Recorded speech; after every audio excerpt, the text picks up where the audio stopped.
Bonjour Céline Torgue. Bonjour. Vous êtes CPE en collège. Oui, tout à fait. Dans l'Académie de Grenoble. Dans l'Académie de Grenoble, au Collège des Allinges.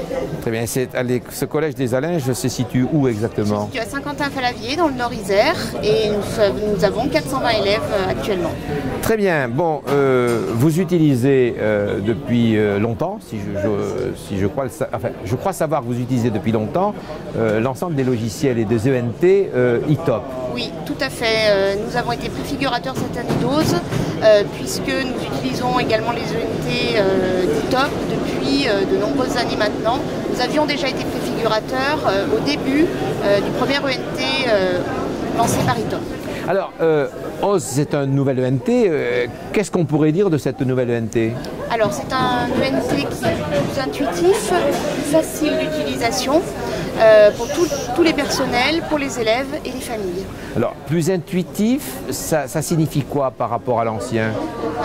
Les personnes sont habituées à utiliser Internet et il est très facile de naviguer d'une OSAP à une autre, d'aller sur un espace, de passer à un autre espace. On va revenir sur le mode de fonctionnement donc, de ce logiciel et en particulier pour la gestion des absences. Bon, la première manip, c'est celle que fait le professeur dans une classe. Tout à fait. Chaque professeur est équipé d'un ordinateur dans sa salle, fait l'appel par le biais de OSE. Ça se répercute immédiatement en vie scolaire. Les surveillants voient alors apparaître une arborescence qui montre chaque absence ou retard d'élèves.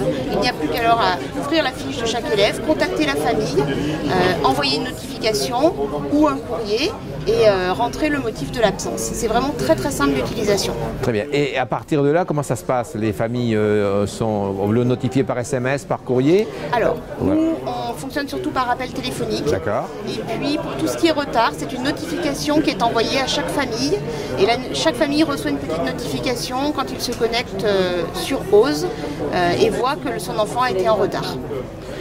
D'accord. Et ensuite, que fait la vie scolaire? Parce qu'elle envoie aux familles et la suite, c'est quoi? La suite, c'est que l'élève doit justifier de son absence par le biais du carnet de correspondance. Mais à ce niveau-là, on peut très bien envisager que le carnet de correspondance soit dématérialisé, non? Oui, tout à fait. C'est quelque chose que nous avons envisagé avec ma chef d'établissement depuis déjà 2 ans.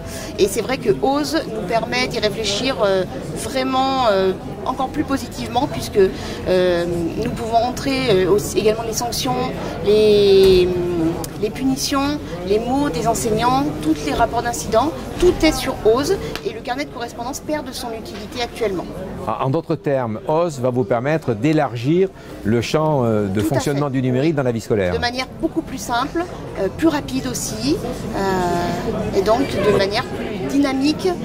Et ça crée moins de failles par rapport aux élèves qui des fois, avec le carnet de correspondance, le perdent, ne le retrouvent pas, ne le montrent pas à leurs parents. Là, il n'y a plus du tout de souci avec ça. Quel est le comportement des familles depuis que vous avez institué, mis en place ce système de saisie des absences numériques avec l'ENT? Alors, ils étaient déjà habitués par les années précédentes, puisque nous utilisions déjà ce système-là. Mais il est vrai que l'utilisation d'OSE est beaucoup plus simple aussi pour les parents, même s'il a fallu un temps d'adaptation. Nous avons fait des formations pour les parents en début d'année, qui sont montrées tout à fait volontaires et qui vont régulièrement consulter et la messagerie et la fiche de leur enfant. Est-ce que d'autres établissements scolaires sont curieux de la façon dont vous fonctionnez? Est-ce qu'ils viennent vous voir? Oui, alors il se trouve que nous avons des réunions de bassin entre CPE, entre autres, que j'en ai parlé et qu'effectivement plusieurs m'ont demandé de leur faire des démonstrations. Et comment ils réagissent?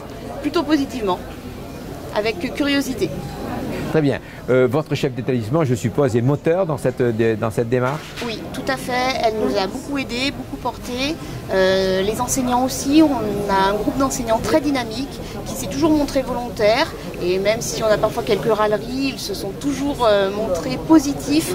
Et il faut aussi noter que l'équipe d'ITOP a été quand même très réactive depuis septembre et a tenu compte de toutes nos demandes. Ils ont toujours été là pour nous et ça a été très très important. Donc on est dans une démarche d'utilisation de l'expertise des utilisateurs pour faire évoluer le produit? Oui, tout à fait. Et alors, quel est votre point de vue là-dessus? Il reste encore quelques petites améliorations à faire, mais elles devraient avoir lieu à la rentrée. ce qui nous conforte quand on voit l'évolution qu'il y a eu depuis le mois de septembre. Nous ne sommes pas vraiment inquiets pour la rentrée. Très bien, merci beaucoup.